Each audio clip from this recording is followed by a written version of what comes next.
Okay, I believe that we are live. Well, welcome everyone.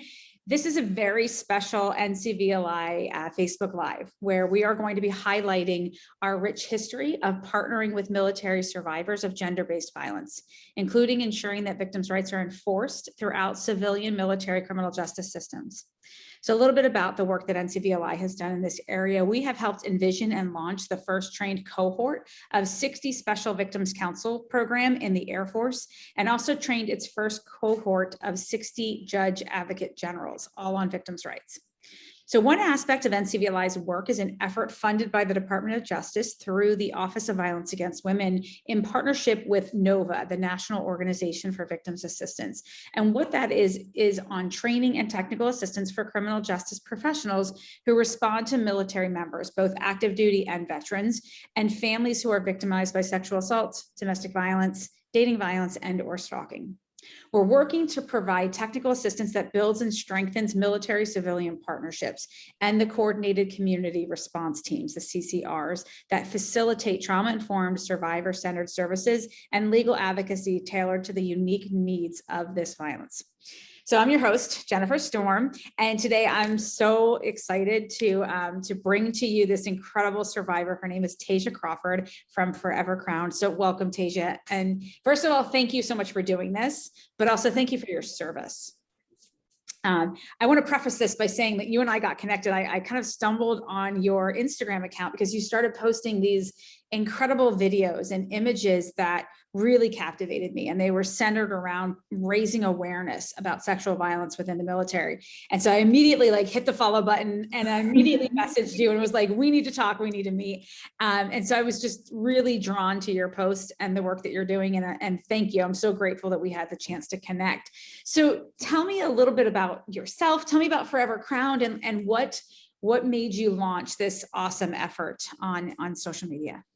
Okay, well, thank you for having me. I'm so excited and a little bit nervous, but I started Forever Crown because being a military sexual trauma survivor, I wanted to bring awareness to the sexual violence, the sexual abuse, the misogyny, and the victim retaliation that many of our service members have faced, currently are facing, and unfortunately will face in the future.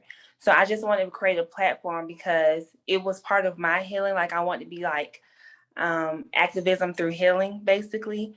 And it just once I got so many messages from you and many other military members and other people, I realized this is something that I wish I had when I started. But that's basically how everything started and about Forever Crown. And it's so important. And every time you post, you give another survivor permission to kind of be more open or to even just acknowledge that yes, this also happened to me. Yeah. So thank you for doing that. So with that said, who is your intended audience, right? When you started this, or even today, maybe that has changed. Who is your audience? Who do you want to reach?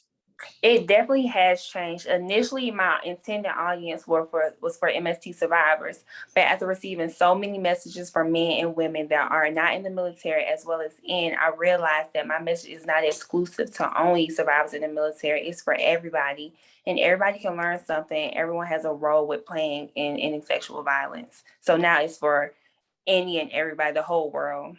I love it. I love it.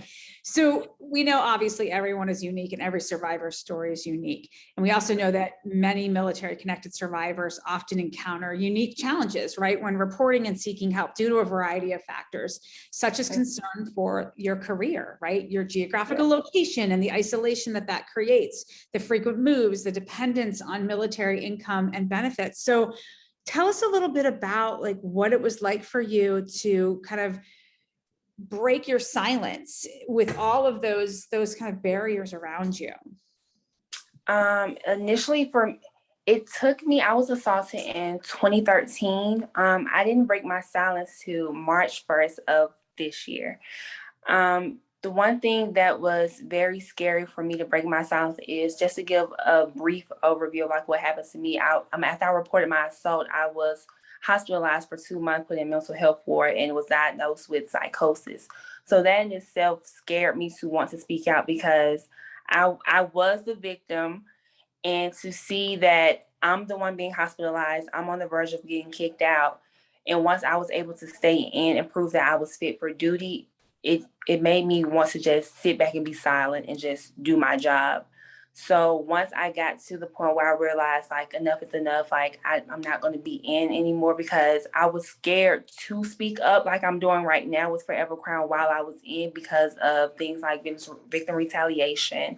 And I didn't want to have, because my Forever Crown has gotten bigger than what I thought it could be. So I knew my platform would reach my job center, and it's like a negative look in for the military. So I didn't want to be in and bring that light to it, even though there's a light, unfortunately, but fortunately right now that's on the military that's really heavy.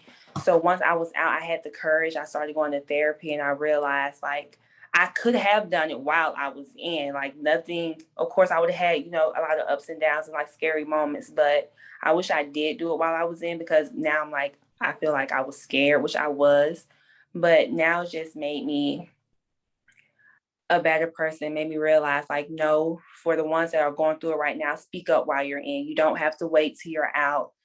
When it happens, report it. Like, we have to put these people on blast. We have to report these things. We have to stand up for ourselves. We're not just fighting for a country and have nobody fighting for us. So don't wait till you're out. Just get it done and speak up for yourself.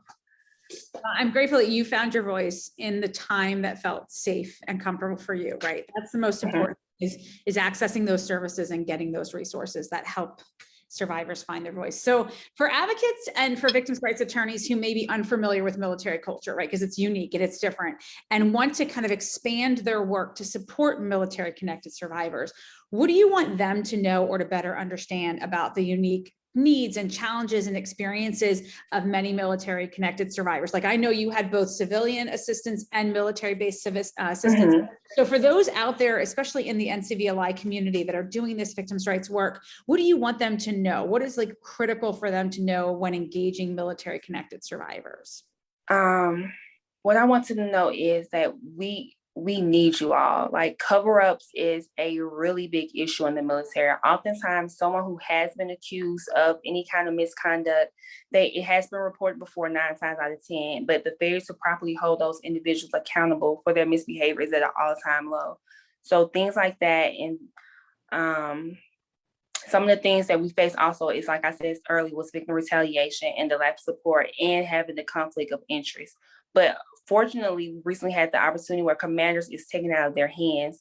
So that was a big, that was the best thing that they could do, because when you're having emotions involved, when you can know the victim and the perpetrator, it's hard to be able to make a sound decision off of what is right and what is wrong, because if you know both of the individuals, you want to have a good look. You don't want to believe the accuser did what they did. So having victim rights attorneys and civilian advocates would be like the best thing. And I just wish they would just come on in and help everybody out. It would be awesome. Yeah, definitely removing that authority from the chain of command is significant. Yeah. So it's really good to see the Biden administration moving in that direction. Yeah, absolutely. So what do you want, and you kind of touched on this before, but what do you want other military connected survivors to know? What I want them to know is never stop fighting for yourself. Even though the system is broken, we all know it's broken. You're not broken. Keep speaking up, keep going. You got this. Just don't give up. Go to therapy, do anything that you find that is right for you, that can help you benefit anyway. But there's nothing wrong with you. Just no matter what anybody says, you are you are unique, and fight for yourself. Never give up. Thank you. That's a beautiful message. And you are just a shining light. And I love your willingness to kind of put yourself and your story out there. Obviously, that can be incredibly vulnerable and scary in and of itself.